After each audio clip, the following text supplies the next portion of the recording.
राहुल गांधी ने कल Washington DC में सिखों के बारे में जो कहा, उससे देश भर में सिख समाज में नाराजगी है। लेकिन अचरज की बात है कि राहुल गांधी को खालिस्तानी आतंकवादी गुरपतवंत सिंह पन्नू ने सपोर्ट कर दिया। राहुल गांधी ने कल कहा था कि वो माइनॉरिटीज को उनका हक दिलाने और उनको बेखौफ होकर जीने की आजादी दिलाने के लिए लड़ रहे हैं। उनकी लड़ाई इस बात की है कि भारत में सिखों को पगड़ी बांधने में डर न लगे, कड़ा पहनने से उन्हें कोई न रोके, वो गुरुद्वारों में बेखौफ होकर जा सके।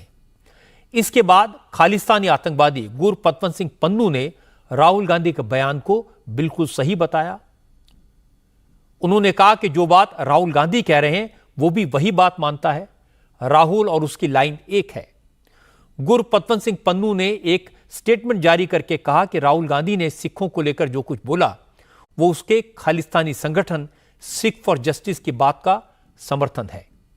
सिख फॉर जस्टिस संगठन की यही मांग है कि अलग खालिस्तान देश बनाया जाए। राहुल गांधी का बयान उसकी इस मांग को जस्टिफाई करता है। पन्नू ने यह भी कहा कि राहुल गांधी ने जो बयान दिया है वो इस बात का सबूत है कि भारत में सिखों पर जुल्म हो रहा है। सिखों को अपने धार्मिक प्रतीकों और परंपराओं के साथ आजादी से रहने का हक नहीं दिया जाता। गुरपतवंत सिंह पन्नू, जो अमेरिका में बैठकर भारत के खिलाफ साजिश रचता है, उसने ब्रिटेन में भारतीय दूतावास पर हमला करवाया था, कनाडा में भारतीय लोगों पर हमले करवाए हैं। पन्नू भारत के टुकड़े टुकड़े करने का दावा करता है, पूरी दुनिया में सिखों को बदनाम करता है। उसके संगठन पर भारत ने प्रतिबंध लगाया हुआ है। और राहुल गांधी अमेरिका में जाकर वही बात करते हैं जो खालिस्तानी आतंकवादी गुरपतवंत सिंह पन्नू को रास आती है।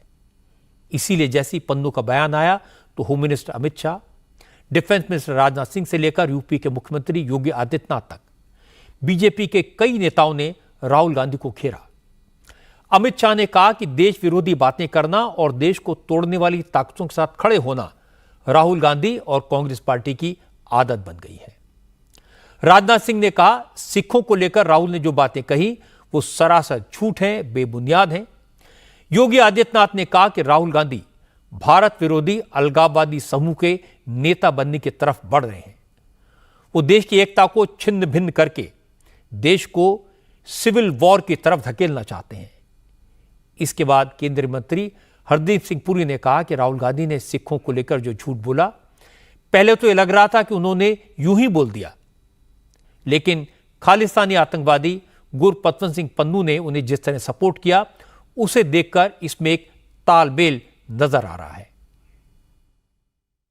पहला सवाल तो ये उठता है कि ये सरेआम झूठ है। मुझे 62 साल हो गए पगड़ी पहने, उससे ज़्यादा समय मैं कड़ा पहना हुआ हूँ। बाकी जो प्रोमिनेंट सिख समुदाय के लोग हैं, किसी ने कभी ऐसी शिकायत नहीं की भारत में या बाहर कि पगड़ी पहनने से किसी को प्रॉब्लम है। इसलिए उन्होंने जो कल तक हम ये सोच रहे थे, शायद वो जैसे वो कई किस्म की उल्ट सुल्ट बोल जाते हैं, अपने शब्दों को नाप तोलते नहीं हैं, हमें लगता था कि शायद ये वैसे कोई स्टेटमेंट कर गए। पर आज जब हमने एक पत्र देखा जो एक माना हुआ सेपरेटिस्ट है और जो हमारी नेशनल यूनिटी के खिलाफ ओपनली काम करता है, उसने कहा कि उनके विचार और जो राहुल गांधी जी के विचार बिल्कुल एक जैसे हैं, तो लगता है कि उसमें तालमेल है। तो अभी राहुल जी को तो इसका जवाब देना पड़ेगा। सिर्फ नेता ही नहीं, देश के आम सिख भी राहुल गांधी के बयान से खासे नाराज हैं। आज दिल्ली में सिखों ने सोनिया गांधी के घर के बाहर प्रोटेस्ट किया। सिखों की हालत के बारे में गलत बयानी और झूठी बातों के लिए राहुल गांधी से माफी मांगने की मांग की।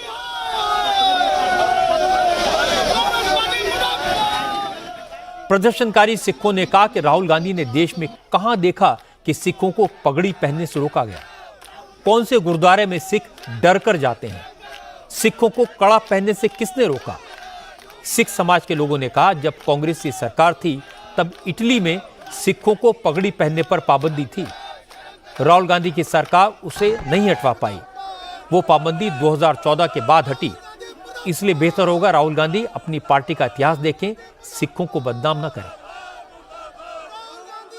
राहुल गांधी अगर सिखों को बदनाम करेगा तो सिख उसको छोड़ेंगे नहीं। आज राहुल गांधी के खिलाफ यहाँ दिल्ली का हर एक सिख उसके विरोध में आया है। राहुल गांधी से मैं पूछना चाहता हूँ, 2014 से पहले जब कांग्रेस सरकार थी, इटली के अंदर पगड़ी बैन थी, सरकार भी इनकी था, प्रधानमंत्री भी इनका था, ये तब भी पगड़ी पर बैन नहीं हटवाए। बैन तब हटा जब भारतीय जनता पार्टी की सरकार 2014 के बाद आई। ये कड़ा मैंने पहना हुआ है, ये पगड़ी मैंने पहनी हुई है, ये इसका सबूत है और मैं फ्रीली प्रोटेस्ट कर रहा हूँ। ये इसका सबूत है कि भारत के अंदर सारे सिख सेफ है। इसी हमारी डिमांड है कि राहुल गांधी माफी मांगे। और दूसरा, मैं आपके माध्यम से राहुल गांधी को कहना चाहता हूं कि राहुल गांधी, तू ये मत भूल, तू किसका बेटा है, तू किसका पोता है। वो लोग हैं जिन्होंने कई हजार सिखों को कत्लेआम करा, कई हमारे लोगों के ऊपर टायर डाल के जला दिए गए, कहीं को रेलवे की पटरियों में काट कर फेंक दिया गया। अगर कोई भी इस चीज का जिम्मेदार था, वो तेरा परिवार था। तू ये मत भूल और दूसरों के घर पत्थर मत मार, क्योंकि तेरा घर पूरा खुद शीशे का है। कल राहुल गांधी ने सिखों को लेकर जो गलत बयानी की, उसके बाद आज उन्होंने एक और कारनामा किया। वॉशिंगटन डीसी में राहुल गांधी ने दुनिया भर में एंटी इंडिया प्रोपेगेंडा चलाने वाली अमेरिकी सांसद इल्हान उमर से मुलाकात की। राहुल गांधी वॉशिंगटन डीसी में अमेरिकी सांसदों के जिस डेलीगेशन से मिले, उसमें इल्हान उमर को खास तौर पर इनवाइट किया गया था। इल्हान उमर डेमोक्रेटिक पार्टी के नेता हैं, लेकिन वो खुले तौर पर पाकिस्तान की हिमायती हैं, हर मंच पर भारत का विरोध करती हैं। इल्हान उमर वही हैं जिन्होंने 2022 में पीओके में जाकर कहा था कि कश्मीर पर भारत का कोई हक नहीं है, भारत को कश्मीर छोड़ना ही पड़ेगा।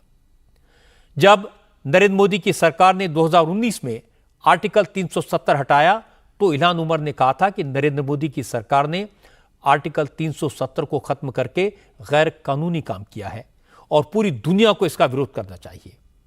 ये वही इल्हान उमर हैं जिन्होंने ये कहकर अमेरिकी पार्लियामेंट में प्रधानमंत्री नरेंद्र मोदी के संबोधन का बॉयकॉट किया था कि मोदी सरकार भारत में मुसलमानों पर जुल्म कर रही है, इसलिए वो मोदी के भाषण के दौरान गैर हाजिर रहेंगी।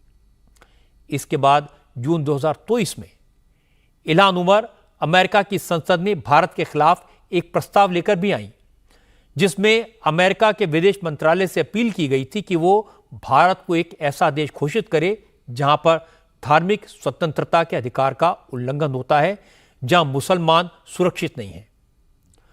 चूंकि इल्हान उमर का एंटी इंडिया एजेंडा किसी से छुपा नहीं है, इसके बाद भी भारत के लीडर ऑफ ऑपोजिशन का, राहुल गांधी का, इल्हान उमर से मिलना हैरानी की बात है।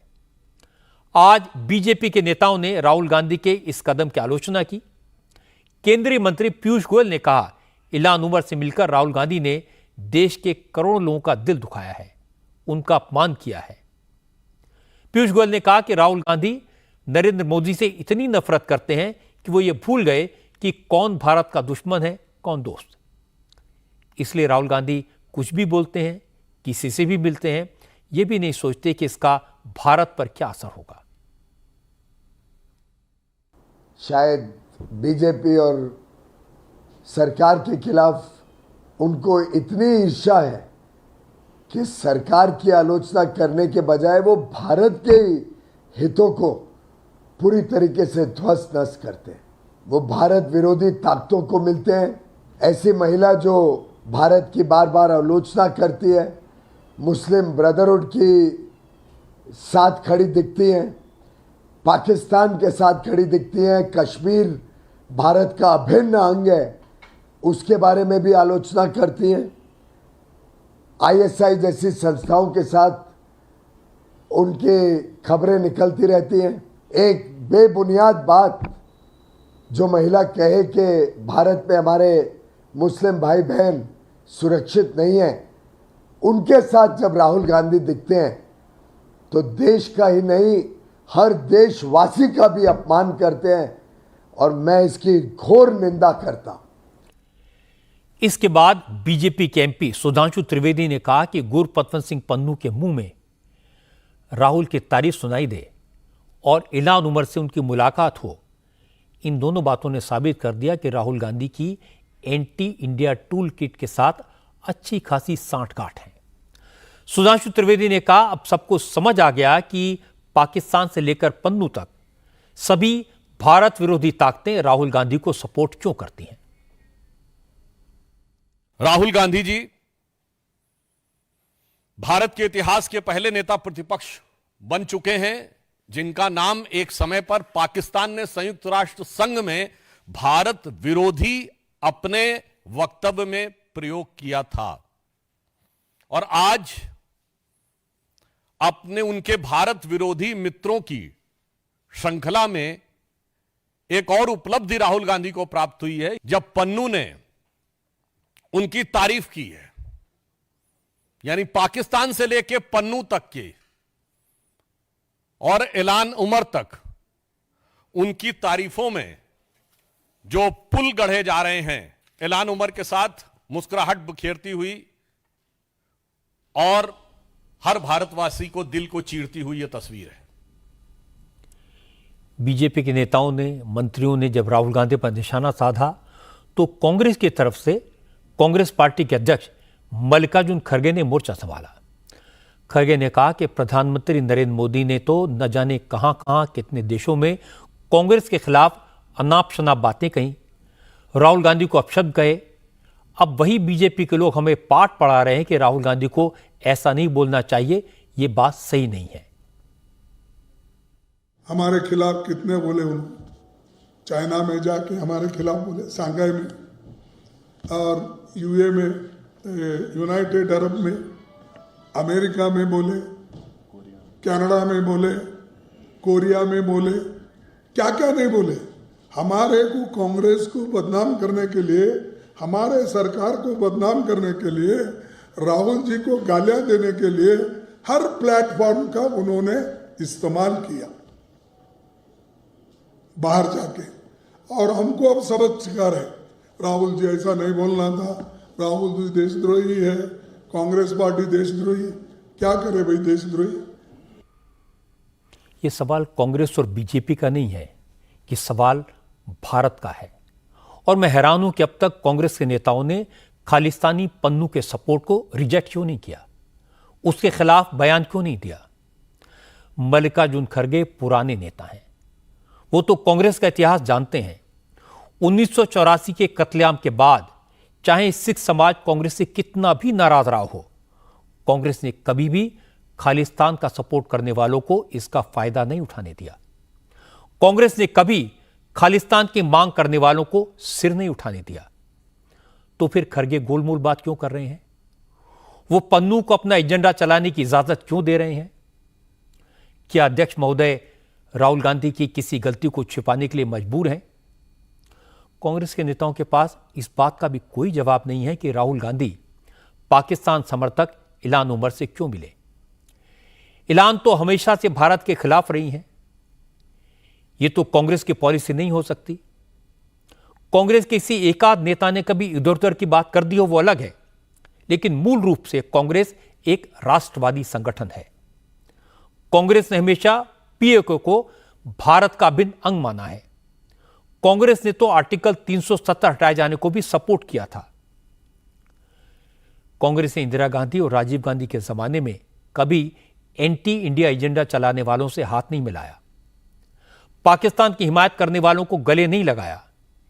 क्या अब कांग्रेस की नीति बदल गई है, या राहुल गांधी कांग्रेस की दुकान में कुछ नया माल लेकर आए हैं? यह हसरत, ये नई इबारत, ये मुलाकात भारत के लोगों को पसंद नहीं आएगी।